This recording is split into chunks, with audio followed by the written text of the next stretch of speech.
What is inheritance? Passing of the genes. Okay. Madhura, what is inheritance?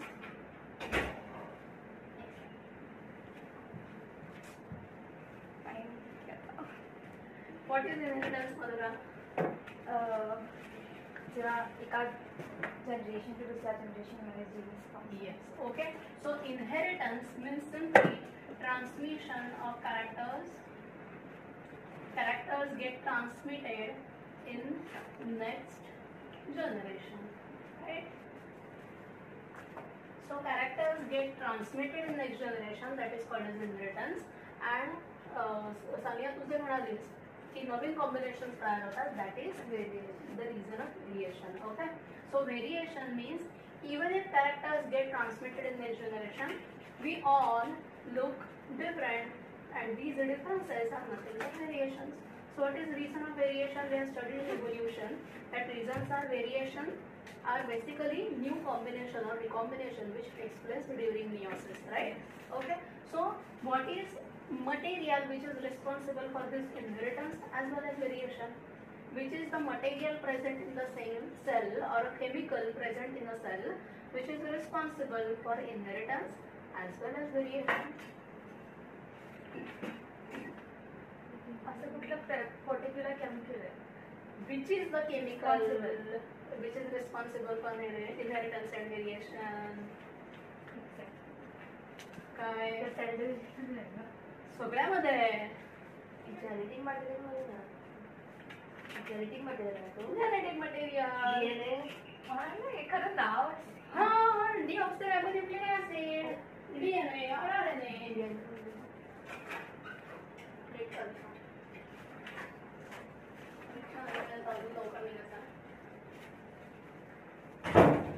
Okay, so which material or a chemical responsible for this? Okay, the reason of inheritance and variation is, or the material which carries this information in successive generation is DNA or RNA also. RNA is also responsible for inheritance or not? Yes. Yes, no. Madhura? Yes. Silent. Justify. Tu yes म्हणालीस? Yes, no. Justify. RNA is responsible for inheritance or not? If yes, justify. If no, justify. If don't know, justify. RNA. Yes, why you don't know?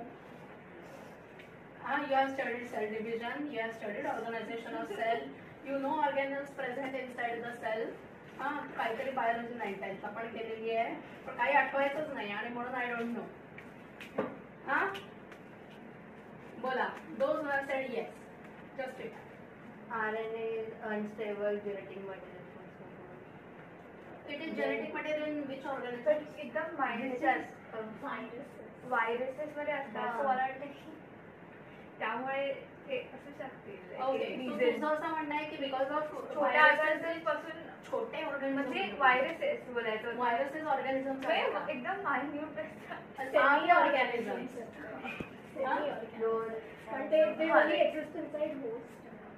हां, they are not alive. Okay, so आता तुझा answer बदललाय का? Still you say that RNA can be responsible for inheritance? Madhura झालं, बदलला नाही बदलला. Okay, those who say yes, तुला अजून मी चान्स देते justification. Probably you are right. Okay, तो असं नको म्हणून की मला विचारलं म्हणजे मी काहीतरी चुकीचं बोलले. तू करेक्ट असू शकतेस, ते पण करेक्ट असू शकतात. येस. हा, एकदा तू म्हणाल मराठीत सांग ना. वर्ड काय सिंपल वर्ड्स मध्ये सांग. तरी मांजरी शब्द वापरून ऐकलं तरी चालेल, मला नाही फरक पडत. आणि तुम्हाला काय समजलं तेवढं सांग. Why do you think that RNA can also be a genetic material? You want time? बोला. Why RNA is not a material responsible for inheritance? Sorry, I will change my words. Why do you say that RNA is not genetic material in living organisms? Yes, but RNA can be responsible for inheritance or not. So you are saying no, justify. Because like during lifetime of organism, they So they are responsible for protein synthesis, UV. So RNA is required for protein synthesis, so they cannot be carrier of genes. That is what you say. काही उत्तर मिळालं? हां as inheritance होते तर generation to generation हे होते ना हां, ट्रान्समिशन होते तर ॲज इट इज अनस्टेबल तर ते जनरेशन टू जनरेशन अफेक्ट होते आणि नंतर ओके. हां, सो तुझं उत्तर बरोबर आहे, येस. पण हां, तुला जस्टिफिकेशन देता आलेलं नाहीये. So Y RNA? You have studied that RNA is present in mitochondria and chloroplast आणि it had some genes written over there. Okay. आणि RNA जे आहे ते RNA सुद्धा काही इन्फॉर्मेशन नेक्स्ट जनरेशन मध्ये पास ऑन होऊन घेऊन जातात. Okay. But that is in case of viruses, की जिथे व्हायरसेस मध्ये ते जेनेटिक मटेरियल आहे आणि पुढे जातं. पण बाकी सगळ्यांमध्ये RNA as Arya said it is required only for protein synthesis. So RNA ला आपण कॅरियर ऑफ जीन्स म्हणू शकत नाही. Okay. They carry information from DNA to cytoplasm. Okay. पण ते सायटोप्लाझम मधून किंवा एका सेल मधून नेक्स्ट सेल मध्ये नाही घेऊन जात ना. Okay. So transmission of characters केव्हा आपण म्हणू? When it is carried from one generation to next. So ह्युमन्सच्या बाबतीत आपण म्हणू वन जनरेशन टू नेक्स्ट म्हणजे parents to offsprings. But if you consider mitosis then from parent cell to daughter cell is also inheritance. आणि त्यावेळेला फक्त DNAच जीन्सची information next generation मध्ये घेऊन जातात. RNA कुठेही जीन्स कॅरी करत नाही. Okay, so only DNA is responsible for inheritance and variations also. RNA has no role in inheritance and variation. Clear? Okay. हाँ, except viruses. पण viruses ना आपण लिव्हिंग ऑर्गॅनिझम्स मध्ये कन्सिडर करत नाही. सो जर नीटच्या एक्झाम मध्ये हा क्वेश्चन आला तर तिथे मोस्ट रिलेव्हंट ऑप्शन तुम्हाला शोधायचा असतो. सो क्वेश्चनचं वर्डिंग काय आहे अकॉर्डिंगली तुम्ही ठरवा. ओके. जर त्यांनी म्हटलं की DNA is material for inheritance in living organisms except, हां, तर लिव्हिंग ऑर्गॅनिझम्समध्ये व्हायरस काउंट होत नाही. पण जर त्यांनी म्हटलं की DNA responsible for inheritance except, okay, so तर त्यावेळेला त्यांनी लिव्हिंग ऑर्गॅनिझम वर्ड वापरला नाही आहे, तर तुम्ही व्हायरसेस टिक करू शकता. तो क्वेश्चन काय आहे ते समजून, मी हे सांगितलं होतं या लेक्चरमध्ये, लक्षात ठेवून उत्तर लिहू नका. क्वेश्चन काय आहे ते समजून घ्या आणि अकॉर्डिंगली फिल द ऑप्शन. कळला? So DNA is responsible for inheritance as well as variation. When we say genes are present किंवा genes are carriers, genes carry information, हे सगळं आज आपल्याला माहिती असलं तरी who is first to identify genes are present in living organisms? Okay. How Mendel studied this? मेंडेलने जेव्हा या सगळ्याचा स्टडी केलेला होता दॅट इज इन 1865. हां, त्यावेळेला सेलचा न्यूक्लियस पण माहीत नव्हता, DNA माहिती नव्हतं, सेल सायकल माहिती नव्हतं, mitosis meiosis was also not known. And still at that time Mendel was talking about genes, he was talking about transmission of characters, he was talking about variations. Okay. तो haploid diploid शब्द वापरत होता, पण ते त्यावेळेच्या लोकांना एवढंच माहिती होतं की लिव्हिंग ऑर्गॅनिझम्स असतात. ओके. सो त्यावेळेला बायोलॉजी वॉज सो प्रिमिटिव्ह की फक्त आपल्याला प्लांट्स आणि ॲनिमल्स आणि फंगा एवढंच माहिती होतं. मायक्रो ऑर्गॅनिझम्स हार्डली माहिती होते, सेलचं स्ट्रक्चर माहिती नव्हतं, न्यूक्लियस वॉज नॉट नोन, DNAचं structure was not known. DNA structure कधी कळलं? In year 1953. हां, सो 1953ला आपल्याला स्ट्रक्चर ऑफ DNA कळलं. ओके. 1902च्या आसपास आपल्याला मायटोसिस मियोसिस म्हणजे काय कळलं, म्हणजे सेल सायकल कळलं. आणि this Mendel was talking about haploid diploid inheritance of characters, genes आणि या सगळ्याबद्दल कधी 1865, की ज्यावेळेला DNA पण माहीत नव्हतं, न्यूक्लियस पण माहीत नव्हतं, जीन्स तर सोडून असल्या. ओके. सो त्यावेळेला त्याने जे एक्सपेरिमेंट्स केलेले होते किंवा त्याने जे काही त्याचे लॉस ठेवलेले होते ते त्यावेळेला कुणालाही कळत नाही. ओके. कारण तो जे काही म्हणतो त्याला बाकीचे लोक कन्व्हिन्स्डच नव्हते. Okay, there is some chemical present inside cell which has information written on it. This information gets carried from one cell to next cell, from one organism to next organism. Okay, so हे imagine करणं was so difficult at that time की एवढीशी tiny sale की जे आपल्या naked आईजना पण दिसत नाही, हा काही टाईपच्या मायक्रोस्कोपच्या वेळेला खाली त्यावेळी दिसत होती, आणि त्या सेलच्या आतमध्ये आपल्या बॉडीची सगळी इन्फॉर्मेशन रिटन आहे. Everything is written in the form of a chemical, and that chemical goes from one cell to next cell during cell division, was really difficult for others to accept it. Okay, but he was pretty sure whatever experiments he carried out त्याच्यावरनं त्याला guarantee होती की असं काहीतरी असेल. Okay, but again everything was physically and experimentally shown. तिथे कुठेही असं नव्हतं की जिथे त्याला मायक्रोस्कोपच्या अंडर हे प्रूव्ह करता येत होतं की see this is the information, this is the message return, this is the chemical which has information return on it. हे काही दाखवता येत नव्हतं. फक्त तो मटारची झाडं दाखवत होता आणि त्याच्यावर लोकांना सांगत होता हे असं असतं ते तसं असतं. So whatever he said was not clear to anyone at that time. Okay, and he was very well known teacher. Okay, priest. Okay, but he was not known as scientist. Okay, तो teacher आणि priest म्हणून जगला आणि गेला. Okay, त्याच्या death नंतर 16 or 17 years after his death or 20 years I don't remember. Okay, पण त्यानंतर बाकीचे लोक जेव्हा त्यांना सेल डिव्हिजन कळलं, they studied mitosis meiosis, they realise की DNA has information return on it, it gets inherited and they were studying some research paper. त्यावेळेला 3 scientist जगाच्या 3 कोपऱ्यामध्ये होते and they found out research papers of Mendel. Okay, मग त्यांनी त्यांचं काम थांबवलं and they started studying what Mendel was trying to say. काय एक्झॅक्टली मेंडेलने केलं होतं आणि त्यांच्या लक्षात आलं की Mendel talked about genes, DNA, haploid, diploid, mitosis, meiosis at that time. Okay, की ज्यावेळेला मायक्रोस्कोप्स पण फारसे माहिती नव्हते लोकांना किंवा कंपाऊंड मायक्रोस्कोप तर नव्हतात, त्यावेळेला Mendel was talking about all this. Okay, so actually the laws which you have studied in 10, that is law of dominance, law of independent assortment, law of purity of gametes, हे सगळे जे आहेत actually the laws are written by Correns, a scientist called Corens. Okay, but he has given credit to Mendel and therefore they are known as Mendel's law of inheritance. Okay, so actually Mendel's law you have studied in 10th also. Okay, पण त्याच्या या स्टडीचं importance काय आहे, that is what we are going to study here. Okay, otherwise मी नवीन तर काही शिकवणार नाही आहे. Tall, dwarf, first generation all tall plants, next generation tall dwarf plants, यात शिकवण्यासारखं काहीच नाही आहे. Okay, we are going to study as if we are Mendel. Okay, आणि आपण आता हे एक्सपेरिमेंट बघणार आहोत की how to carry out the experiments and how to put forth our conclusion. Okay, आपल्याला कन्क्लुजन हे कसं काढायचं कळलं. चॅप्टरचं इम्पॉर्टन्स काय, बुक्स बंद करा, काही नाही लागणार बुक्स. ओके, सो आता आपल्याला बघायचं आहे what is inheritance and variations. Okay, and we have no microscopes, fine. आणि आता आपल्याला बघायचं आहे की how to put forth our concept of DNA, gene, inheritance and variation. So आपल्याला काय करावं लागेल, आपल्याला एक आयडियल स्टडी मटेरियल घ्यायला पाहिजे. ओके, की जे next generation it will produce offsprings in shorter time and so that we can actually observe characters getting inherited in next generation and some variations produced in next generation. हे सगळं आपल्याला observe करता येईल. Okay, आणि ते सुद्धा आपल्या life टाईममध्येच. नाहीतर मी एक्सपेरिमेंट चालू केला आहे, माझी मुलं कंटिन्यू करतील, माझे नातू त्याचे रिझल्ट्स काढतील, असं नाही. आपल्या लाईफ टाईममध्येच आपल्याला ते सगळे एक्सपेरिमेंट्स करायचे. Okay, so picking a right study material is very important in this case. Okay, so त्यावेळेचे जे लोक होते, Mendel was not alone to study on pea plant.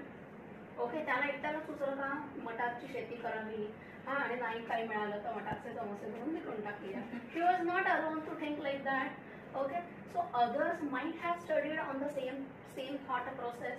Okay, पण मग त्यांना जे जमलं नाही की जे मेंडेलला जमलं, असं काय होतं. ओके, सो बाकीच्यांनी वेगळं स्टडी मटेरियल पण ट्राय केलं असेल किंवा पी प्लांटवरती पण एक्सपेरिमेंट्स केले असतील, right. Okay, but what mistakes other might have done आणि काय परफेक्शन मेंडेलच्या एक्सपेरिमेंट्समध्ये होतं ते बघूयात. Okay, so he selected pea plant as its study material. Why pea plant? Why not mango plant? Short lives. Why not mango plant? Why not coconut plant? In small area we can grow much. Yes. Okay. So short lifespan. It can be grown in small area. Madhura, Madhura. तुम्ही दोघांनी सांगितलं, यश तुला सांगायचं. Why pea plant? Why not elephants? जर study करायला थोडं easy जाईल ना, की ऑलरेडी टाइम इझी काय इझी. ते पी स्टडी करायला इझी जाईल बाकीच्या. मँगो पण छान आहेत की, आणि मस्त की पण मला पण ते मग विकून मटारपेक्षा जास्त पैसा मिळतो मँगो. लेस रिसोर्सेस. शेती इझी कसं पण जाईल ना. कुणाला जास्त वाटायला लागतं मग. मँगो प्लांटला जास्त वाटायला लागतं. Why favorite? Why not elephant? Why not mouse? उंदीर पण तेव्हा खूप यूज असायचा Why not mouse? तेव्हा त्याचा यूज असायचा का जास्त पण म्हणजे समोसे वगैरे डेली फूड असं का? तेव्हा पण आज उंदीर लेक्चर झाल्यावर सगळेजण खाली जाऊन समोसे खाणार आहेत फॉर शुअर. पण उंदीर काय केलं तर उंदीर विकून आणि खेळणार नाही ना ते काय मिळालं नाही. ओके, म्हणजे आर्या सगळ्या अलाइड ऑक्युपेशनचा विचार करते की इकडे जेनेटिक्सचा स्टडी करायचा आणि एक्सपेरिमेंट करून जायचं, मटेरियल बाहेर विकून टाकायचं. हां, काय पीपला ते दोनच शॉर्ट लाईफ. इझिली ऑब्झर्वेबल येतात. Yes, observable characters. Short time मध्ये येतात. हां, म्हणजे life span, short life span ना. So within 4 months we get seeds. Okay, we can sow them and next 4 months we will get next आणि generation. cheap पण हां, तेव्हा थोडी पण cheap आहे. तेव्हा उंदीर स्वस्त आहे, धुरळे स्वस्त आहे, खूपच cheaper option. हां, ऑब्झर्वेबल कॅरेक्टर्स. ओके, सो ऑब्झर्वेबल कॅरेक्टर्स होते. हां, मे बी कॉकरोचमध्ये कलर चेंज, हां, आय कलर चेंज, हां, माऊसमध्ये कोट कलर, ते सगळे इतके गटारांमध्ये फिरत असतात ते ऑल लुक अलाइक.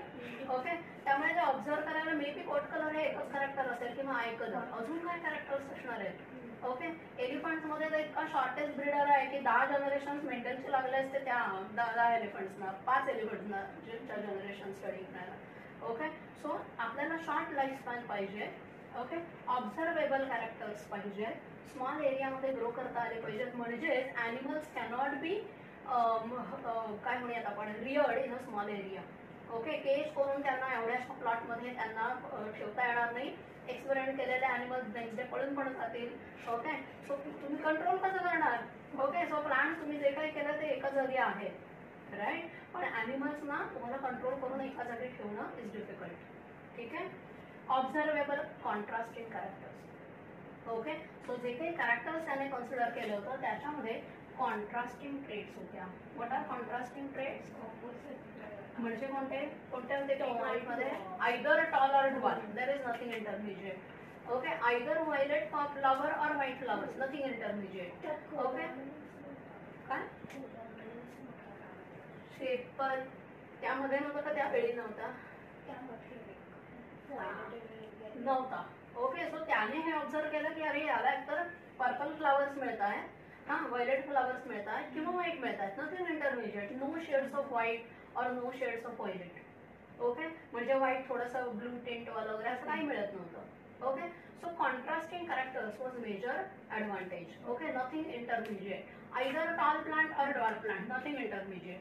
ओके, टॉलनेसचा टॉलनेस वाढला, ड्वार्फनेस अजून ड्वार्फ झाला, हा इंटरमिजिएट हाईट, असं काही नाही मिळालं. Okay, so contrasting characters.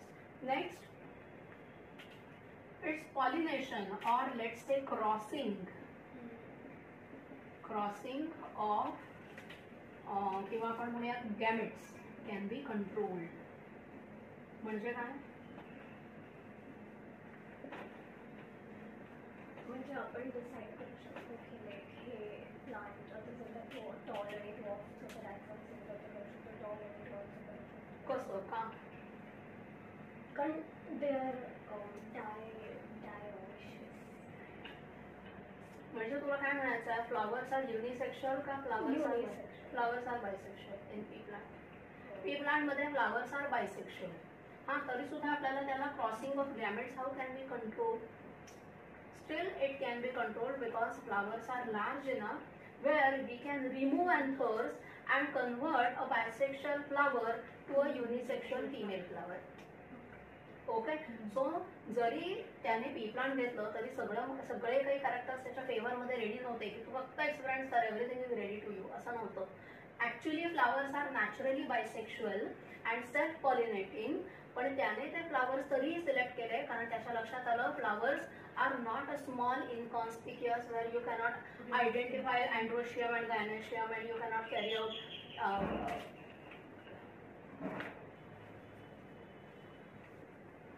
सोफ्यावर बसतो. सहा चांगला असेल.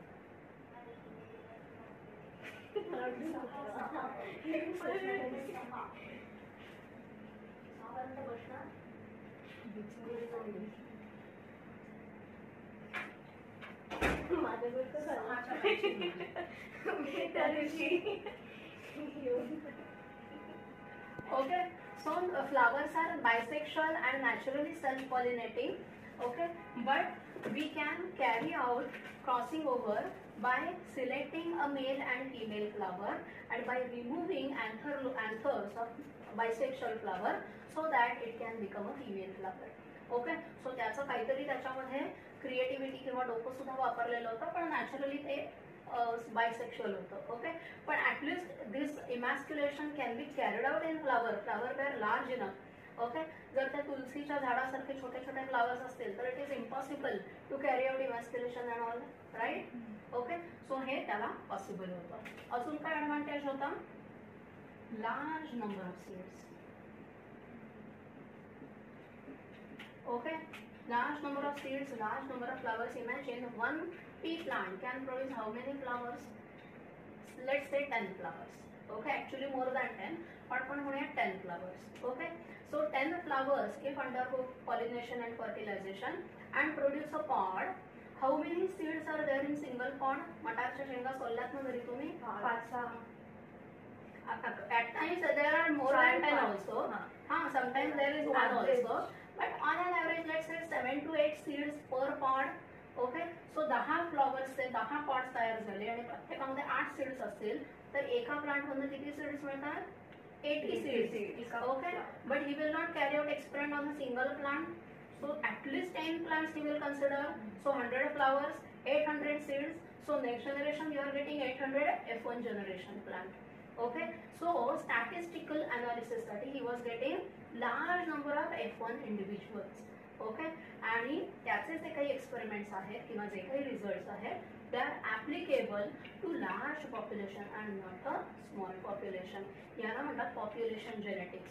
आणि पॉप्युलेशन जेनेटिक्सचे जे रिझल्ट्स किंवा प्रिन्सिपल्स आहेत they cannot be applied on a small population. For example, when we say that male and female ratio of a state or a country has to be 1:1, right? Okay, so आपण म्हणतो की ज्या वेळेला तो ratio कमी असेल किंवा 1000 mails आणि 800 फिमेल्स जर असतील तर आपण म्हणतो की डेफिनेटली इथे काहीतरी फिमेल पिटिसाइड चालू आहे. ओके, डेलिबरेटली फिमेल्सचा नंबर कमी केला जातोय, otherwise naturally in any large population male and female ratio is approximately 1:1. Okay, so large पॉप्युलेशनला जेव्हा आपण म्हणतो इट इज 1:1. आता मला सांगा तुमच्या फॅमिलीमध्ये male and female ratio is 1:1 or not? आता आपल्या पॉप्युलेशनमध्ये आहे का मेल आणि फिमेल 1:1? नाही आहे. ओके, तुमची क्लोज फॅमिली कन्सिडर करा, मेल फिमेल रेशो 1:1 आहे. तुमची क्लोज फॅमिली म्हणजे युअर पेरेंट्स अँड सिबलिंग्स. काहींकडे असेल काहींकडे नसेल, राईट. नाव कन्सिडर युअर काय म्हणतात कझिन्स, मॅटर्नल अँड पॅटर्नल. तो सगळे कझिन्स कन्सिडर करा आणि बघा मेल आणि फिमेल रेशो 1:1 आहे का? नाही आहे. ओके, मग आता इथे मेल फिटिसाइड झालं का? Why females ratio is more? Naturally असं झालं आहे की females are more and males are less. Okay, पण म्हणजे आपण असं म्हणू शकतो का no in your family the ratio has to be 1:1. एखाद्या फॅमिलीमध्ये 3 लोक जर असतील, how will you say that male female ratio has to be 1:1? If there are 5 individuals, 7 individuals, odd number जर असेल तर how will you say that male and female ratio will be 1:1? Not possible, right. Okay, पण जरी 10 individuals असले, 10 लोकांची family असली तरी male and female ratio may or may not be 1:1. Okay, so the principles which are applicable for large population cannot be applied for small population, and whatever results we are going to study in Mendelism are applicable to large population. आणि large population F1 F2 कधी मिळणार आहे त्याला? तर definitely त्याला mango मध्ये मिळणार नाहीये, कारण per fruit there is single seed. So 1 flower produces only 1 seed. Okay, पण इथे एका फ्लावर मध्ये 10 seeds, may be 8 seeds. Okay, एलिफंटचं जर कन्सिडर केलं किंवा कोणत्याही ॲनिमल्सचं कन्सिडर केलं तर नेक्स्ट जनरेशनमध्ये एवढे इंडिव्हिज्युअल्स मिळत आहेत का? नाही. ओके, पण जर ह्याने प्रॉपर रिझल्ट्स घेतलेले असतील तर त्याला लार्ज स्टॅटिस्टिकल डेटा मिळत होता. And then only he can say that in F1 generation one is dominant character and other is recessive. Okay, so ते लार्ज स्टॅटिस्टिकल डेटा वरतीच ते अप्लाय करता येणार होतं, and that was possible in pea plant. ठीक आहे. अजून अजून काय बेनिफिट्स आहेत पी प्लांट स्टडी करण्याचे? ओके, सो नॅचरली त्याच्यामध्ये सेल्फ पॉलिनेशन होतं आणि आर्टिफिशियल पॉलिनेशन सुद्धा आपल्याला करता येऊ शकतं. That is one advantage. Contrasting character, it can B grown in small area. It can produce large number of seeds. हे काही ॲडव्हान्टेजेस होते. Therefore he selected pea plant as its study material and not mango or any other animal. हे कळलं? Okay, so naturally आपण म्हटलं की त्याच्यामध्ये काय आहे, सेल्फ पॉलिनेशन आहे. So plants have gynoecium and androecium in same flower. Okay, so self pollination hoto. Okay, but how to avoid self pollination? Suppose he wants to carry out a cross between a tall and dwarf plant. Okay, then he used to remove androecium in the bud condition itself. Imagine bud condition madhe, okay, so that before attaining maturity, before production of pollen grains from androecium, they should be removed so that there are no chances of falling same pollen grains on stigma of the same flower. तो chance avoid करण्यासाठी बड condition मध्ये he used to open up flower, he used to remove anthers, okay, and he used to cover the flower in such a way that flower will sustain, it will remain attached to the plant and it will survive. अशा प्रकारे या सगळ्या methods करायचे. आणि मग हे flower mature झालं, then he used to dust pollen grains of some other plant which he has considered as male flower. त्याचे अँड्रोशियम घेऊन त्याचे पोलन ग्रेन्स तिथे डस्ट करत होता. Okay, isn't it a tedious task? एवढं सगळं करून त्या फ्लावर राहायला पाहिजे. नाही तर धसमुसळेपणाने जर हे सगळे एक्सपेरिमेंट्स केले तर फ्लावर पडून जाणार. Okay, not only that, he use to record how many flowers are there on a plant and how many flowers are emasculated like this. Emasculation is removal of anther lobes in bud condition. Okay, so असं होऊ शकेल की one plant has 10 flowers, he has carried out emasculation of all 10 flowers आणि नंतर अजून 2 flowers आले आणि neglect केलं. Okay, now these 2 flowers will undergo self pollination. त्याला cross सुकला because you will collect seeds of this plant. Okay, and you have 10 flowers as per your cross, and you have 2 flowers which have underwent self pollination, and now the seeds collected and the next generation results will get spoiled. Okay, so त्याने एवढा meticulous विचार केला होता की जर जेवढ्या flowers इमॅस्क्युलेशन केलाय तिथे त्या झाडाला माळा घालून तिथे लिहून ठेवायचं की 10 flowers are emasculated. If 2 more flowers come, either emasculate or remove them. Okay, काढून टाकायचं त्यानंतर मग. Okay, so that your result will not get mixed up with self pollination. Clear? Okay, so पहिला त्याचा टास्क काय होता? Selection of parent. पेरेंट म्हणून कोणाला सिलेक्ट करायचं आहे? फक्त एकच प्लांट नाही तर त्याला 1-2 प्लांट हवे होते. One will be male plant, other will be female plant with contrasting character. एक टॉल असेल तर दुसरं dwarf. One purple flower, then other has to be white. दुसरं जर axial असेल तर सेकंड apical flower वाला असेल. Okay, so how many characters, contrasting characters are there ते त्याने नोट केले. मे बी एवढेच कॅरेक्टर्स नाही आहेत ना, ते प्लांट आहे म्हणजे त्याला लीफ शेप आहे, लीफचे मार्जिन्स आहेत, ओके, नंबर ऑफ ब्रांचेस आहेत, कितीतरी कॅरेक्टर्स असतील. But why he didn't consider all those characters? कारण त्याच्यामध्ये कॉन्ट्रास्टिंग ट्रेट्स नव्हत्या. मे बी सगळ्या सिमिलर होत्या किंवा खूप साऱ्या डिसिमिलर होत्या. Those characters he didn't consider. Okay, so जे काही 7 कॅरेक्टर्सची लिस्ट आपल्याकडे दिली आहे तेवढे 7 कॅरेक्टर्स पी प्लांटमध्ये आहेत का? There are many more characters, but he selected 7 contrasting characters. कळला? सो फक्त पी प्लांट घेतलं आणि चालू केलं असं नाहीये, त्याच्या मागे सुद्धा भरपूर थॉट प्रोसेस होती. Okay, so selection of parent. Okay, कोणता मेल असेल कोणता फिमेल असेल? ड्वार्फ प्लांटला फिमेल घ्यायचा आहे का टॉल प्लांटला मेल प्लांट घ्यायचा आहे? काही घेतलं तरी चालेल का नाही? कॉन्ट्रास्टिंग असलं पाहिजे. कॉन्ट्रास्टिंग तर असलं पाहिजे, पण tall will be male plant का dwarf will be male plant? How to identify that? त्यात पण काही सिलेक्शन करायला पाहिजे का नाही? जास्त 4 प्लांट घेऊन का करावं लागेल किंवा का नाही करावं लागणार बघूया. पण सिलेक्शन ऑफ पॅरेंट्स हे इतकं सोपं नाही आहे, राईट? ओके, मग सेकंड टास्क काय आहे त्याला? इमॅस्क्युलेशन. त्या त्यामध्ये like true, tall म्हणजे दोन्ही dominant true tall tall plant आणि हायब्रिड टॉल. ट्रूच असणार आहे ते recessive. पण ते आता आपल्याला माहिती, त्याला कुठे माहिती होतं? तेच मी म्हटलं की यू आर मेंडेल आणि मेंडेल म्हणून विचार करा why tallness is dominant, why dwarfness is recessive. कारण ह्युमन्स मध्ये टॉल्स आर गुड आणि ड्वार्फ आर नॉट गुड असं वाटतं म्हणून का? बेसिकली असं काही नाही. We are studies in evolution that any character will become advantageous if environmental conditions change. Okay नाही? सो त्यामुळे पुढे जाऊन असं होऊ शकतं dwarfs are better than talls. Okay, tolls असतील तर हाकलून द्या घरात त्यांना, वी विल प्रेफर ड्वार्फ असं होऊ शकतं.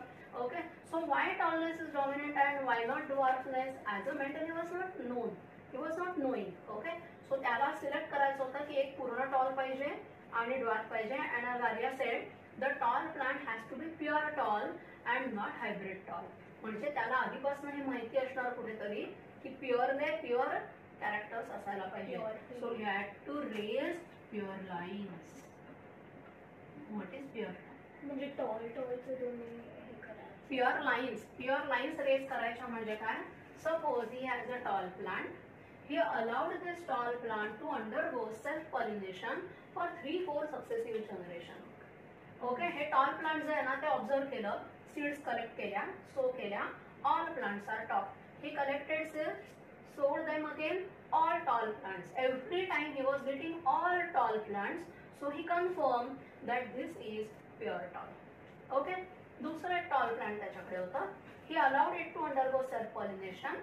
Seeds collect केल्या, he sowed them. Next generation he got many tall plants but few dwarf plants.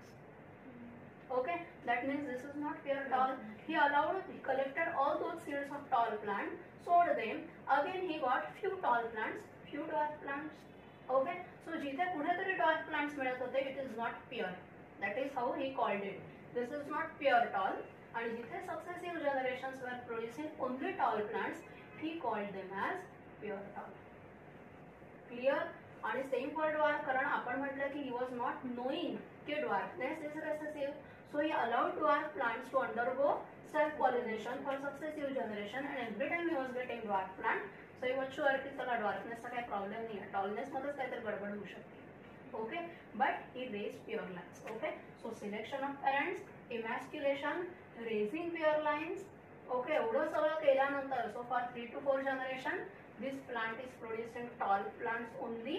So आपण आता हे घ्यायचं आहे as one parent. Okay, and other dwarf plant is successively producing dwarf plants, so this is our another parent.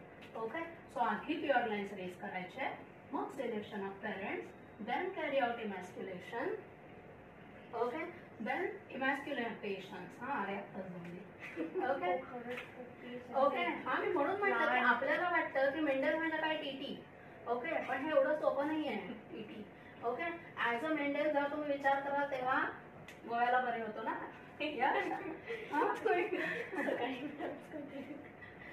सकाळी सकाळी dress up करून आलेला एकदम. सो इमॅस्क्युलेशन नंतर काय करायचं आहे? Artificial pollination. आर्टिफिशियल पॉलिनेशन म्हणजे मी तुम्हाला सांगितलं he has to select male plant, त्याचे पोलन ग्रेन्स, फिमेल प्लांटच्या मॅनेशियम वरती हे करायचं आहे, डस्ट करायचं आहे, आणि मग करायचं आहे टॅगिंग अँड बॅगिंग. म्हणजे बॅगेत भरून विकायचं नाही आहे. Okay, cover those flowers so that unwanted pollination can be avoided. Okay, otherwise शेतामध्ये कुठल्या पोलन ग्रेन्स येऊन पडतील. ओके, सो तुम्हाला असं वाटतंय की I have dusted right type of pollen grain on flower, but air will carry any type of pollen grain आणि तुमचा एक्सपेरिमेंट गडबड होऊ शकतो. एवढा त्याने विचार केला होता. सो त्याने टॅग पण केलं की how cross has carried out आणि बॅगने कव्हर पण केलेलं होतं. ठीक आहे, त्यानंतर नेक्स्ट स्टेप काय आहे? ओके, टॅगिंग बॅगिंग झाल्यानंतर फ्रुट्स तयार होतील. कलेक्शन, कलेक्ट सीड्स आणि समोसे बनवा. कलेक्ट सीड्स नंतर काय? नाही, आता टॅगिंग केलं, बॅगिंग केलं, हो बरोबर. पॉलिनेशन केल्यावर परत कव्हर करायचं आहे, राईट. हां. सो टॅगिंग करायचं आहे, परत कव्हर करून ठेवून द्यायचं आहे. आणि त्यानंतर फ्रुट्स तयार झाल्यानंतर सीड्स कलेक्ट करायचे. सीड्सचं काय करायचं पुढे? आवाजी फॉर अ चेंज. खूप झालं समजतंय. So these seeds in another plot and label that plot as this is F1 generation of so and so cross. Okay, म्हणजे नुसते घ्या सीड्स आणि कुठेतरी लावा असं नाही. ओके, तुम्ही you have to make sure की या प्लॉट मध्ये दुसरं काही नाही आहे. And you will have to sow these seeds in a particular plot with a label this is F1 generation of so and so cross. Okay, तो फक्त tall आणि डॉल घेऊन बसलेला नव्हता, आपण तेवढं स्टडी केलंय. But he has carried out cross for all 7 characters. Okay, एक क्रॉस केला, रिझल्ट मिळाले आणि लॉ लिहून टाकला. इतकं सोपं असतं तर सगळ्यांना PhD मिळाली असते, राईट? ओके, पण हे असं नाहीये. Okay, he carried out cross on tall and dwarf plant. Similarly, he carried out similar cross on another contrasting character, and he carried out similar crosses for all 7 contrasting characters, and every time he was getting similar results, and therefore he could frame his law. कळला? So जो काही cross केलेला आहे, म्हणजे इथे tall आणि डॉर्फची F1 generation मिळाली, ती सो करायचे. त्याच वेळेला कुठेतरी पर्पल आणि व्हाईट फ्लॉवरची F1 जनरेशन मिळाली, ती दुसऱ्या प्लॉट मध्ये सो करायचे विथ द लेबल. हा, नाही तर काल मला इथे वाटलं होतं पण असते तिकडे असेल का आठवत नाहीये. Okay, so it has to be properly labelled. ठीक आहे. Collect seeds and sow them so that you will get F1 generation. Okay, पण F1 मध्ये dwarfness was vanished. Okay, so तो कन्फ्यूज नाही झाला. He allowed it to carry out self pollination आणि मग त्याने रेज केली ती F2 generation. So for F2 generation investigation करायचं नव्हतं. ओके, पण प्रॉपरली सीड्स कलेक्ट करून परत सो करायच्या होत्या. Because looking at seeds you will not identify whether the plant is going to be tall or dwarf, whether it will produce white flowers or purple flower position will be terminal or axial. Seeds बघून कळणार नाहीये ना. Seeds बघून तुम्हाला फक्त seed colour कळेल आणि seed shape मिळेल. हां, whether it is wrinkled or smooth. पण बाकीचे कॅरेक्टर्स आहेत त्यासाठी you have to sow seeds, right? So परत त्याने F2 जनरेशन रेज केली की carefully counted all number of seeds, how many are tall, how many are dwarf, how many have purple flowers, how many are white flowers, everything he counted properly आणि मग त्याने त्याचा ratio काढला. Okay, so again one more task in front of biologist at that time was, ज्यांना biology कळतं त्यांना statistics आणि maths कळत नाही. ओके, सो जे बायोलॉजीचे लोक कौतुकाने ऐकायला बसायचे त्याचे results, and when he use to explain this in statistical words, okay, सगळे बायोलॉजीच पळून जायचे की मॅथ्स बीच कुठे आणलं बायोलॉजीमध्ये. एक तर मटारची शेती करतोय, त्यात मॅथ्स शिकवतोय. कळला? सो त्यामुळे बरेचसे रिझल्ट त्यावेळेला कळत नव्हते. ठीक आहे. सो हे एवढं सगळं त्याने केलेलं होतं. ओके, आता त्याच्यासमोर अजून एक टास्क होता, तो म्हणजे हे एवढं सगळं एकट्याने कसं करायचं. So as I said, he was pre-standard teacher. He had very good mob of students आणि त्या स्टुडंट्सना त्याने या सगळ्यामध्ये कामाला लावलेलं होतं. ओके, मी तुम्हाला असे काही टास्क दिले तर कराल का तुम्ही? हां, समोसे नाही करायचे, काउंट करायचं मटारचे numbers. Okay, 5000 seeds, 6000 seeds, 5000 plants, मग त्यातले टॉल किती, ड्वार्फ किती, जाऊ दे कंटाळा आला. हां, थोडेसे आपण फेकून देऊ सीड्स, सांगू टीचरना कमी आल्या सीड्स काहीतरी. ओके, सो सगळ्याचा स्टॅटिस्टिकल डेटा ठेवायला त्याच्यासाठी एक मोठी शेती पण होती. हां, की त्याच्या चर्चच्या जवळ, आणि he had very good group of students who help him in carrying out all this काय म्हणतात क्रॉसेस आणि एक्सपेरिमेंटेशन. कळलं आहे? ओके, आता मला सांगा टॉल आणि ड्वार्फचा काय तुम्हाला माहिती आहे. You wanted to note this down आहे टेक्स्टबुकमध्ये, फक्त नंतर तुम्ही मार्क करा. Why he selected pea plant as his study material आणि reasons of Mendel success. Okay, so त्याचं मेथड काय होती ती मेथड आता आपण समजली. नाउ वन मोर क्वेश्चन, मी तुम्हाला आता अजून कन्फ्यूज करते की tall plant, suppose he had a tall plant and dwarf plant. Okay, and tall plant has white flowers and dwarf plant has purple flowers. ठीक आहे, मला इथलं सांगा कोणतं डॉमिनंट आहे, कोणतं रेसेसिव्ह आहे. हाईट साठी पर्पल डॉमिनंट आहे आणि white recessive. White sure, think नको, पुस्तकात दिलंय बघा ह्याच्यात. हां, काय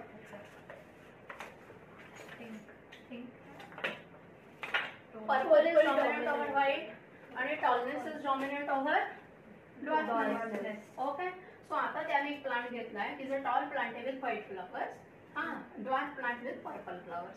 He carried out the cross, and in next generation he got all tall plants with purple flowers. Okay, confused होणार की एक कॅरेक्टर इथलं दिसतं, एक कॅरेक्टर इथलं दिसतं. That is what happened with others. बाकीच्यांनी सुद्धा जेव्हा ठरवलं की आपण पण पी प्लांट वरती एक्सपेरिमेंट्स करू, त्यावेळेला जेव्हा ते टॉल प्लांट्स आहे, suppose they are studying inheritance of height in next generation, then Mendel neglected all other characters. त्या फ्लावर कलरचं काय होत आहे बघायचं नाहीये. Okay, what is seed shape, हा कुणाचा स्मूथ आहे, कुठे रिंकल्ड आहे, हा ऍक्झियल आहे, फ्लावर पोझिशन का अपेकल आहे, कलर काय आहे, ग्रीन आहे का येल्लो आहे. ओके, जेव्हा तुम्ही as a whole plant Wien you study, you will get all combinations of these characters. Some of them are dominant, some of them are recessive. Okay, आणि बाकी जे लोक होते बायोलॉजिस्ट, त्यांचा प्रॉब्लेम तिथे झाला की ते कुड not focus on single character. त्यांनी एका प्लांटचे कॅरेक्टर्स मार्क केले, दुसऱ्या प्लांटचे कॅरेक्टर्स मार्क केले. They carried out F1 cross, first cross, they got F1 generation, आणि त्यांना काहीतरी भलभलते कॅरेक्टर्स मिळाले, इथलं एक, इथलं एक, इथलं एक, इथलं एक, अँड दे वर कन्फ्युज्ड. ओके, सोडून दिला, समोशाचा बिझनेस चालू करून टाकला त्यांनी. Okay, but Mendel was wise enough to think की we will focus only one character at a time. ज्या वेळेला आपण इनहेरिटन्स हाईटचा बघतोय, forget what is a flower colour, flower position, seed shape, seed colour सगळं सोडून द्यायचं, ते नोटच करायचं नाही आहे. ओके, त्याने so he had his own method of writing everything in his records. Okay, so त्याची मेथड ही होती की त्याने टॉल आणि ड्वार्फ प्लांट घेतलं की use to, obviously it is pure line, so tall is pure tall, dwarf is pure tall. त्याच्या डोक्यामध्ये होतं की each plant has 2 genes for 1 character. आणि प्युअरचा अर्थ काय आहे, त्याने असं अज्युम केलं की both the alleles, he called them as alleles, आता आपण त्यालाच म्हणतो genes. So he said that pure tall means it has both the alleles dominant, and therefore he wrote it as capital T.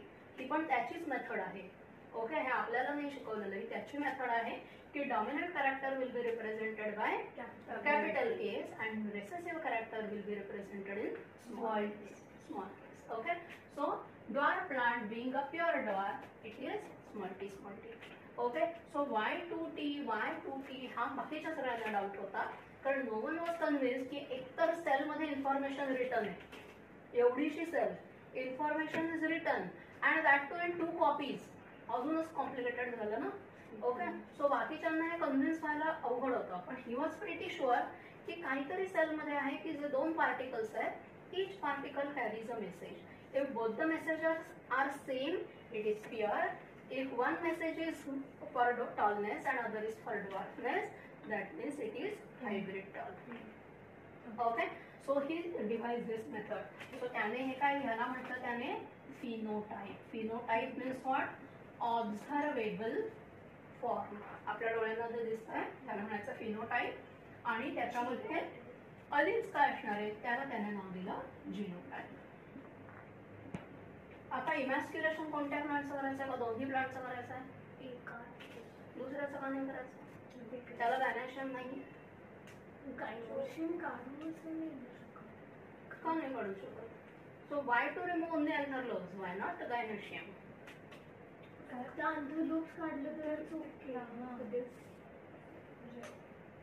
Y okay म्हणजे Y?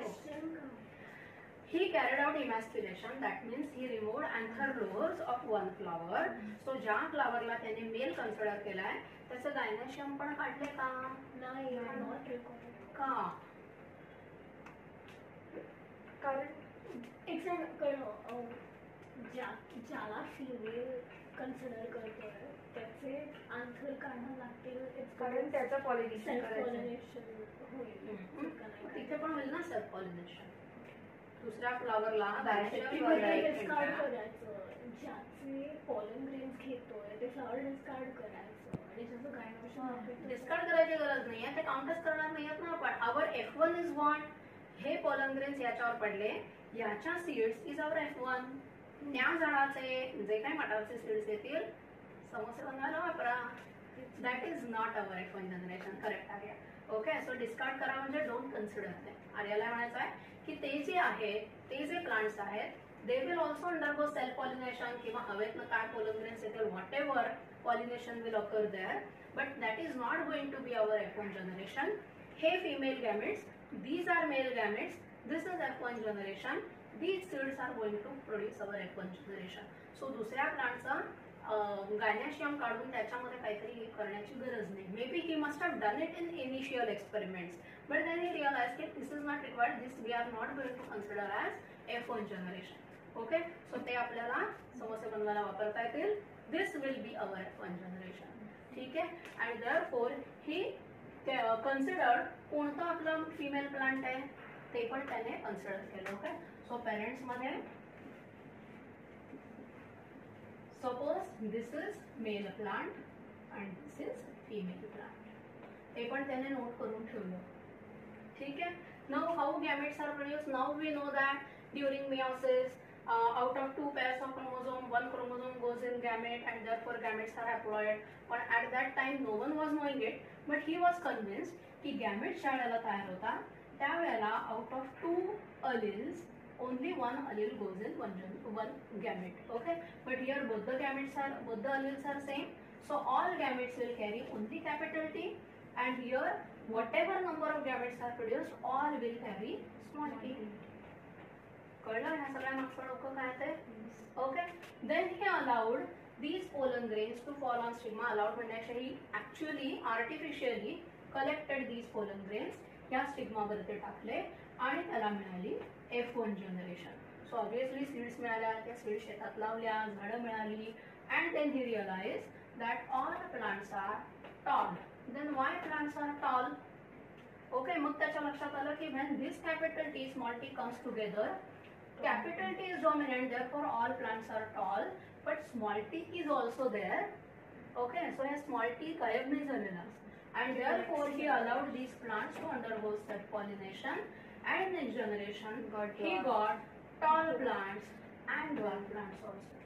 दोन्ही F2 generation मध्ये parade square मध्ये आहेत ना.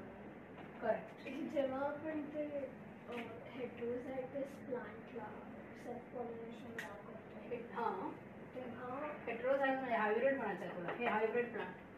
हेटेरोझायगस म्हणजे एक हा, बरं. हां, इथे त्याला हायब्रिड म्हणतात. हायब्रिड. ओके, तर मग नेक्स्ट जनरेशनवर जेव्हा ते सेल्फ पॉलिनेशन करू तेव्हा टॉल डॉमिनंट म्हणजे दोन्ही टॉल होमोझायगस, रेसेसिव्ह होमोझायगस आणि हेटेरोझायगस हिंदी मिळतील. करेक्ट. ओके, सो जेव्हा next generation he got some tall and some dwarf plants, he was sure की all plants are not pure tall, some of their are hybrid talls also. म्हणजे काय? यश confusion. Okay, so आता इथे self pollination झालं म्हणजे काय? Gynoecium also has capital T small T, androecium also has capital T small T. So when meiosis will occur in gynecium and gametes will be produced, half of the gametes will carry capital T, half of the gametes will carry small t. Same for pollen grains. Okay, then how pollen grains and gametes, male female gametes will fuse? असं काही नाहीये की small T will fuse only with capital T किंवा capital T with only capital T. Okay, काहीही combinations होतील, and that is why he devise method of making Punnett square.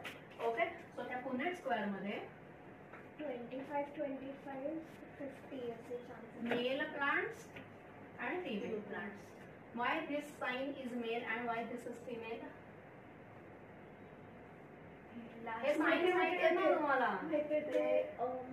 पूर्वी mails I think ते hunting करतात. Correct. आणि females mirror घेऊन बसायच्या. आता उलट राहील. हा, मेल्स मिरर घेऊन बसतात आणि फिमेल्स कायम भांडायला तयार असतात. राईट. हा, हंटर सगळे फिमेल झाले. ओके, सो तेव्हा प्री हिस्टॉरिक पिरियड मध्ये ज्यावेळेला रायटिंगची अल्फाबेट माहिती नव्हते त्यावेळेला सिम्बॉलिक लँग्वेज मध्ये this symbol is use for male and this is for female. So same आपण जेनेटिक्स मध्ये कॅरी केलं. ओके, सो मेल गॅमेट्स आपण म्हटलं half of the male gametes are with capital T, half of with small T. Same for female. आता fusion मध्ये this can combine with this, this can combine with this, capital T small t, this can combine with this, capital T small t, 25, 50. Okay.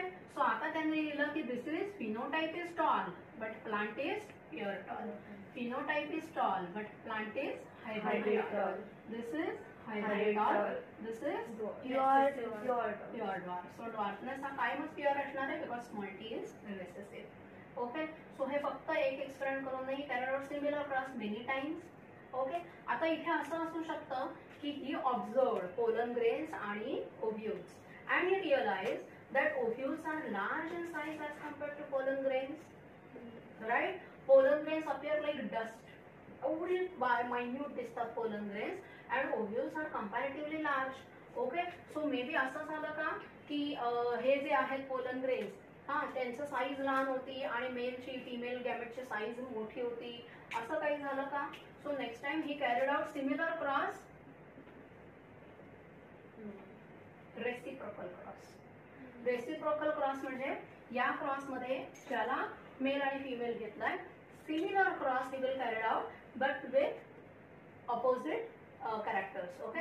So आता याला female consider करायचं, याला male consider करायचं. He carried out cross again he got same result. So त्याच्या लक्षात आलं की irrespective of size of gamete genetic material same. असं नाहीये की large gamete so it has more genetic material, small gamete so it has less genetic material. So obviously in next generation female gameteचा जो काही genotype आहे it will get expressed. असं काही नाहीये. Irrespective of size of gametes, genetic material is same and that is what we studied in human reproduction as well as in plant reproduction. That male gamete is very small, it has only nucleus and hardly some cytoplasm, whereas female gamete has large quantity of cytoplasm and haploid nucleus, right? Okay. So हे पण त्याने सांगितलं की all gametes carry equal genetic matter. ठीक आहे. आता त्याला result मिळालाय आणि हा रिझल्ट त्याने स्टॅटिस्टिकल रेकॉर्ड्स मध्ये लिहिलेला आहे. ओके. कळलं ही सगळी मेथड. प्लेसिंग प्युअर लाईन म्हणजे काय कळलं. Now whatever tall plants we have, how to identify whether this tall plant is pure tall or hybrid tall. हे कसं आयडेंटिफाय करायचं. हा सध्या प्युअर लाईनची एक मेथड आहे. He devised one more method. त्याने काय केलं. हा ओके. त्याने काय केलं, हे F1 प्लांट जे आहे hybrid tall, this hybrid tall he crossed with this and also with this. So hybrid tall plant he crossed with pure tall and hybrid tall plant he also crossed with pure tall. Okay. या टाईपच्या क्रॉसला म्हणतात back cross. This is back cross. Both are back cross. Back cross म्हणजे काय, to cross F1 hybrids with their parents. इथे 75% dominant homozygous येते आणि फक्त 25% हेटेरोझायगस. नाही उचला मी पुन्हा स्क्वेअर. आता 1 2 3 4 हा करायचा ना अजून आपल्याला क्रॉस. अजून क्रॉस केला कुठे. हा पण बॅक क्रॉस आहे, हा पण बॅक क्रॉस आहे, दोन्ही आर बॅक क्रॉस. कळलं का. 3:1 रेशो कोणता. Which cross you are talking about. This and this or this and this. नाही, result will be different in both. कळलं का तुम्हाला. अरे बॅक क्रॉस म्हणजे काय कळलं. Back cross means cross F1 hybrids with both the parents separately of course. Okay. So त्या parental genotype बरोबर त्यांचं क्रॉस करायचं आहे. ओके. सो आपण हा बॅक क्रॉस स्टडी करूया. Capital T small T cross with capital T. So here there will be two types of gametes. Here all gametes will be capital T. Product याचं काय असणार आहे capital T. याचं product काय असणार capital T small t. So this is also tall. This is also tall. The only thing is this is pure tall, this is hybrid tall. But the ratio is 1:1.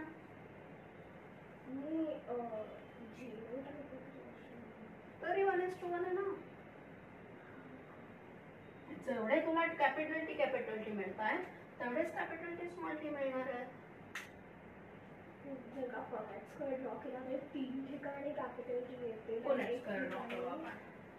Capital. Okay. So Punnett square म्हणजे एक आहे आपलं capital T and other is capital T small t. अच्छा okay okay कळलं?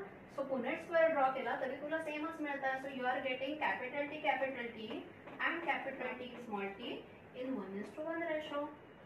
Okay, so इथे तुम्हाला कळत आहे का की तुमचं हे काय स्मॉल टी इथे आहे का गायब झाला आहे? हा म्हणजे the tall plant which you have studies selected, हा ते हायब्रिड आहे का प्युअर आहे ते कळतच नाहीये, because in next generation you are getting all tall plants. Okay, आता दुसरा क्रॉस काढून बघू आपण. हा okay, cross of capital T small T with small T. इथे काय गॅमेट्स तयार होतील यश? ह्या प्लांटचे गॅमेट्सचा जिनोटाइप काय असेल?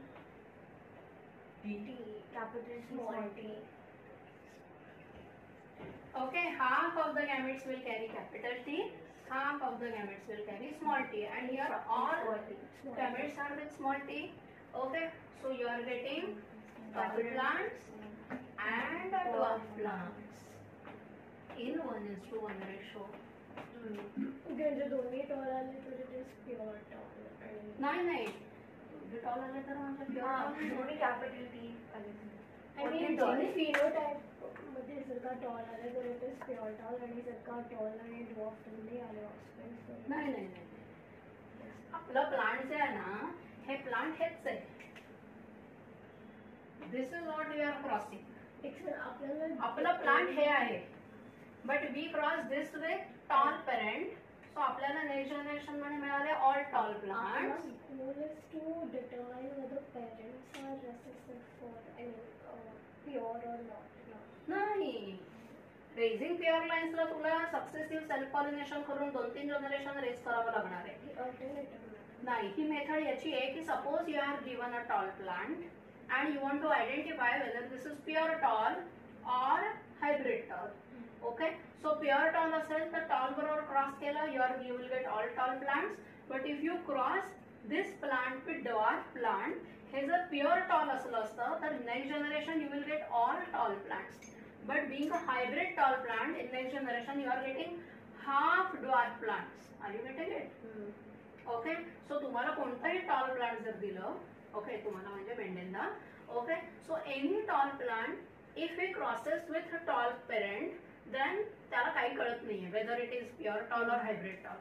But if he crosses that tall plant with a recessive phenotype, he realizes किंवा त्याला स्ट्रॉंग आन्सर मिळणार आहे whether it is a pure tall or hybrid tall. कळला? सो कोणता क्रॉस जास्त इम्पॉर्टंट आहे, हा का हा? कोणता back cross? So this back cross is called as test cross. Both are back cross, but this is not a test cross कारण या क्रॉस मधून तुम्हाला काहीच कळत नाहीये. Okay, because all plants are tall. Tall कडे बघून तुम्हाला कळणार नाहीये whether it is hybrid tall or pure tall.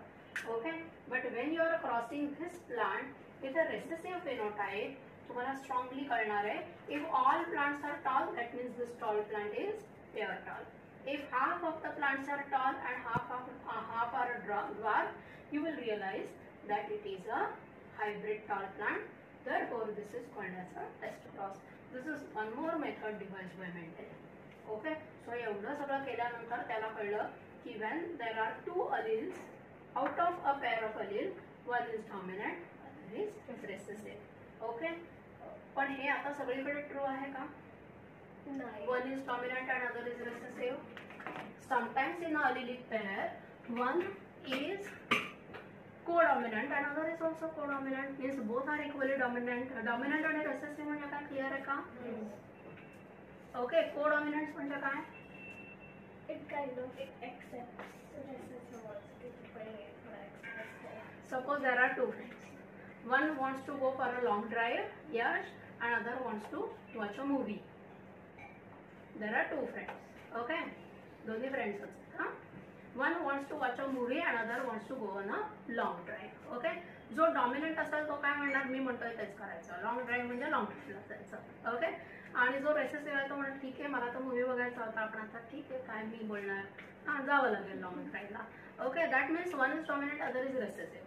पण जर त्याला दुसरा फ्रेंड असा भेटला की मी म्हणतोय ते सुद्धा करायचं आहे, okay, now they will go to maybe Goregaon and then watch a movie and come back. म्हणजे लॉंग ड्राईव्ह पण झालं आणि मूवी पण झालं. सो कोडॉमिनन्स म्हणजे दोघांचंही व्हायला पाहिजे, दोघे म्हणतात ते व्हायला पाहिजे, त्याला म्हणायचं कोडॉमिनन्स. ओके. सो लॉंग ड्राईव्हला कुठेतरी लांबच्या थिएटरला जातील, तिथे मूवी बघतील, परत येतील, सो दोन्ही झालं, लॉंग ड्राईव्ह पण झाला, मूवी पण झाला. ओके. This is codominance. आणि इनकम्प्लीट डॉमिनन्स म्हणजे त्यांना टाइम कन्स्ट्रेंट आहे, 1.5 hours म्हणजे 3 तासच आहेत. So long drive plus movie totally 6 तास लागणार आहे. त्यांच्याकडे तेवढा वेळ नाही आहे. हां, both are medical students. Okay. दोघांनी नीट क्लिअर केले. So they don't have that much time. So आता काय करतील ते, they will go half way, maybe watch a small काय शो कोणता तरी 1.5 hourचा. ओके. सो लॉंग ड्राईव्ह पण नाही आणि मूवी पण नाही. हां, दोन्हीचं काहीतरी हाफ होणार आहे. That is called as incomplete dominance.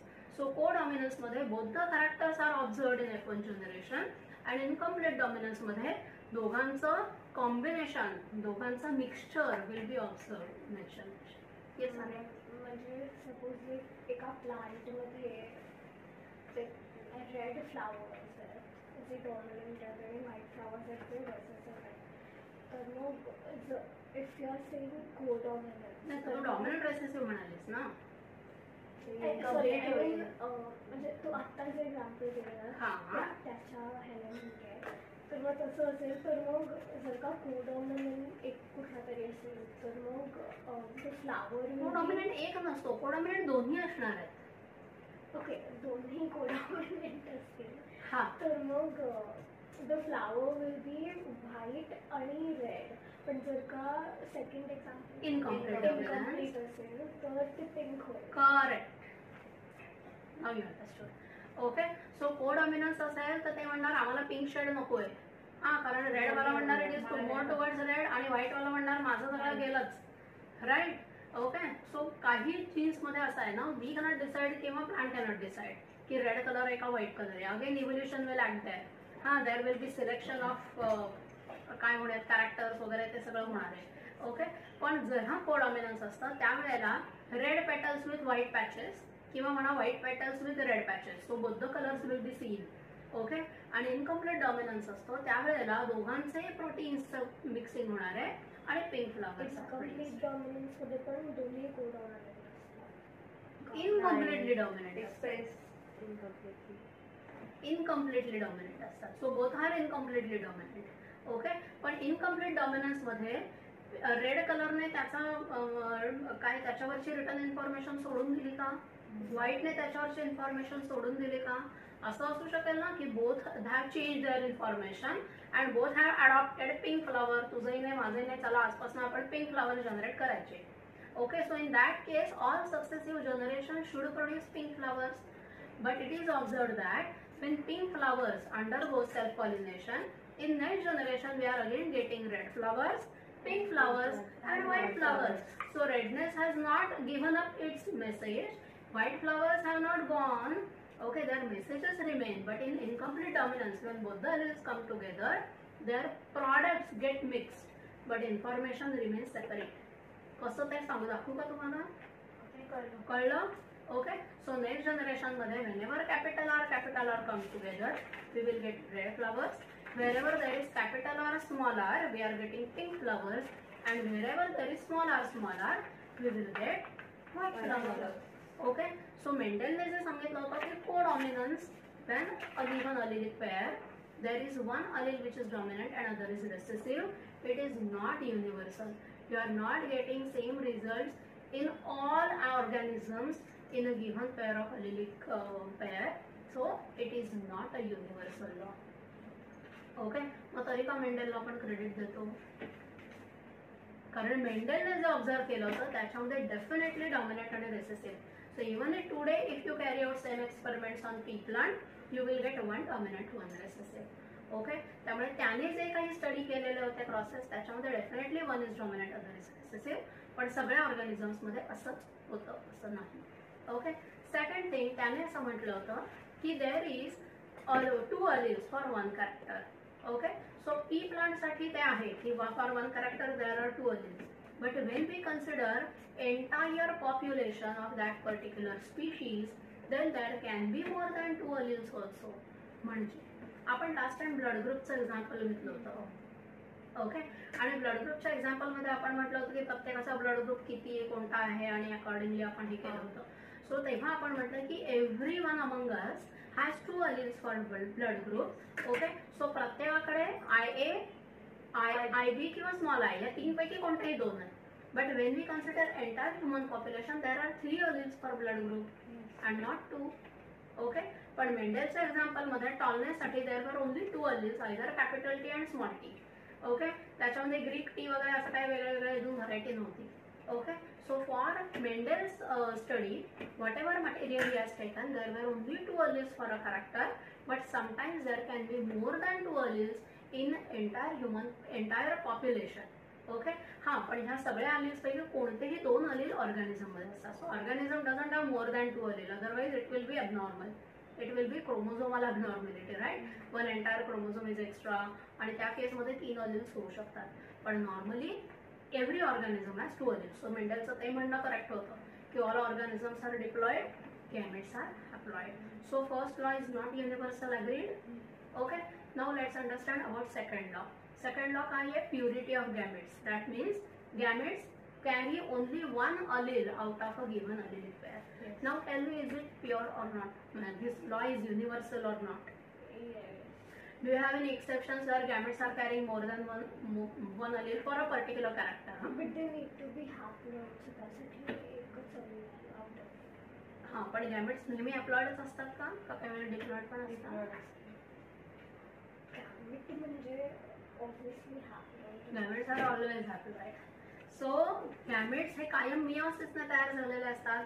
We are not talking about काय म्हणूयात आपण मायटॉसिसने जे तयार होतात त्याबद्दल नाही बोलत. So gametes are always produce by meiosis, आणि मिओसिसमध्ये पेअर पैकी only 1 chromosome goes in a gamete. So definitely gametes are pure. So law of purity of gametes is universal. जर गॅमेट्समध्ये एकापेक्षा जास्त अलील असतील, that means the gamete is abnormal. It will produce Down syndrome सारख्या काहीतरी abnormality किंवा क्लिनिफिल्टर वगैरे तो प्रोड्यूस करणार आहे. Okay. But normally gametes are pure for a particular allele. So law of purity of gametes is universal. Third law, law of independent assortment. त्यासाठी आपल्याला डायहायब्रिड cross consider करायला पाहिजे, जो आज आपण स्टडी केलेला नाही. आज आपण फक्त मोनोहायब्रिड केलं. What is monohybrid? Mono means hybrid means hybrid. Okay. So monohybrid मध्ये he considered only one character. Okay. He studied inheritance of only one character, and F1 was hybrid only for one character, that is height, and therefore this type of cross is called as monohybrid cross. So he carried out monohybrid cross not only for tallness. So ते जे काही तुमच्या chart मध्ये जे दिलंय ना की round is dominant over wrinkled, yellow is dominant over green, inflated is dominant. हे how he identified that? He carried out monohybrid cross for every one.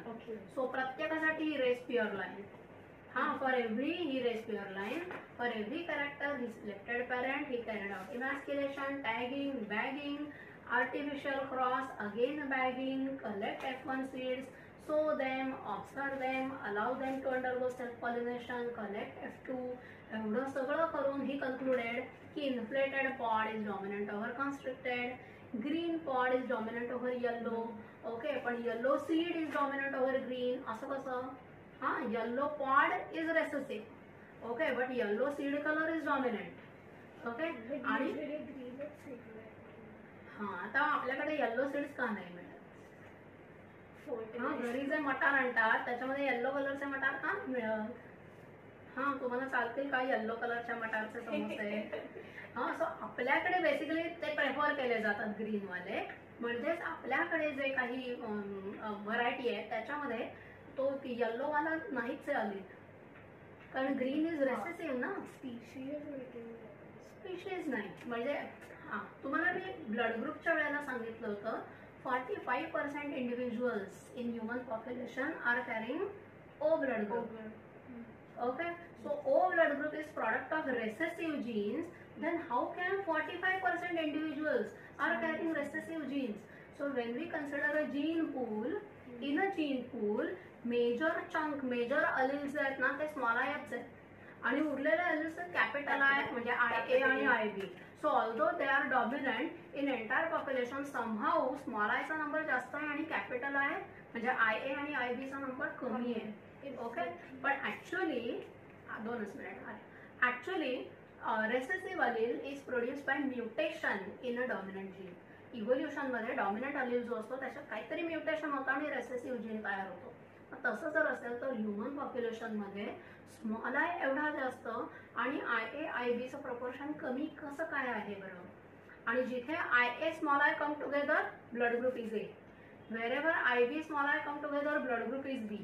Okay, हा म्हणून AB जरी IA IBचा नंबर कमी असला तरी AB ब्लड ग्रुप्स आहेत, पण small I एकत्र येऊन O ब्लड ग्रुप असणारे इंडिव्हिज्युअल्सच 45% आहेत.